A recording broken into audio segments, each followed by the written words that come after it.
वादळी वाऱ्याचा तडाखा. संग्रामपूर तालुक्यातील केळी उत्पादक शेतकरी पुन्हा संकटात.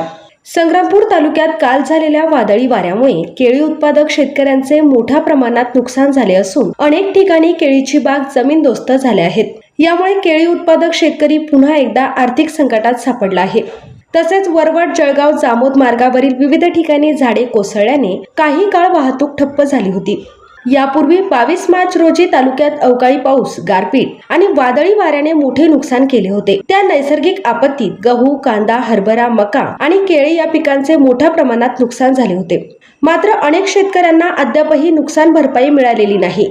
तसेच संग्रामपूर तालुक्यातील काही भागांचा नुकसानग्रस्त क्षेत्रात समावेश करण्यात आला नसल्याची तक्रार शेतकरी करीत आहेत. गेल्या वेळी केळीला योग्य भाव मिळाला नव्हता. मात्र यंदा बाजारभाव चांगला मिळण्याची अपेक्षा असताना वादळी वाऱ्यामुळे केळीच्या बागा उद्ध्वस्त झाल्या आहेत. त्यामुळे शेतकऱ्यांवर दुहेरी संकट कोसळले आहे. स्थानिक प्रशासनाने मागील नुकसानीचा सर्वेक्षण अहवाल प्रत्यक्ष पाहणी न करता वरिष्ठांकडे पाठविल्याचा आरोपही शेतकरी करीत आहेत.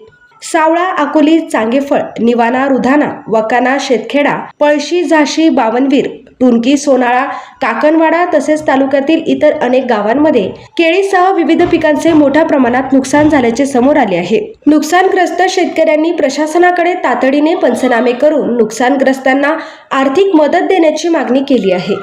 तसेच 22 मार्च रोजी झालेला अवकाळी पाऊस व गारपिटीमुळे झालेल्या नुकसानीची प्रलंबित नुकसान भरपाईही त्वरित देण्यात यावी अशी मागणी शेतकरी वर्गातून होत आहे. युवा क्रांती न्यूज साठी आकाश बोरसे, संग्रामपूर. काल झालेल्या चक्रीवादळामुळे संग्रामपूर तालुक्यातील केळी उत्पादन शेतकऱ्यांचे मोठं नुकसान झालेलं आहे. आपण शेतकऱ्यांच्या थेट बांधावर आणि शेतकऱ्यांशी संवाद साधणार आहे. काय सांगसाल दादा? काल संध्याकाळी अचानक आलेल्या एकदम जोराच्या चक्रीवादळामुळे आमच्या केळीचे अत्यंत नुकसान झालेलं आहे. हातातोंडाशी आलेला घास निसर्गाने हिरवून घेतलेला आहे. आधीच 45-47 डिग्री सेल्सिअस मध्ये केळीचे खूप नुकसान झालेले होते आणि त्या चक्रीवादळामुळे आणखी अजून पूर्ण नुकसान झालेलं, म्हणजे पूर्ण 100% नुकसान झालेलं आहे. बाग असा जमीनदोस्त झालेला आहे आणि त्यात शेतकऱ्याच्या भोवती दुहेरी संकट असं की 22 मार्च रोजी झालेल्या वारी वादळामुळे हरभरा, कांदा, आमचा मक्का याचं नुकसान झालेलं आहे आणि दुसरं संकट म्हणजे आता केळी. याच्यातही आता सध्या अशी काहीच असं दिसत नाही आहे. शासनापुढे हेच विनंती आहे की याचा पूर्ण आम्हाला मोबदला देण्यात यावा आणि याचा पंचनामा लवकरात लवकर करण्यात यावा.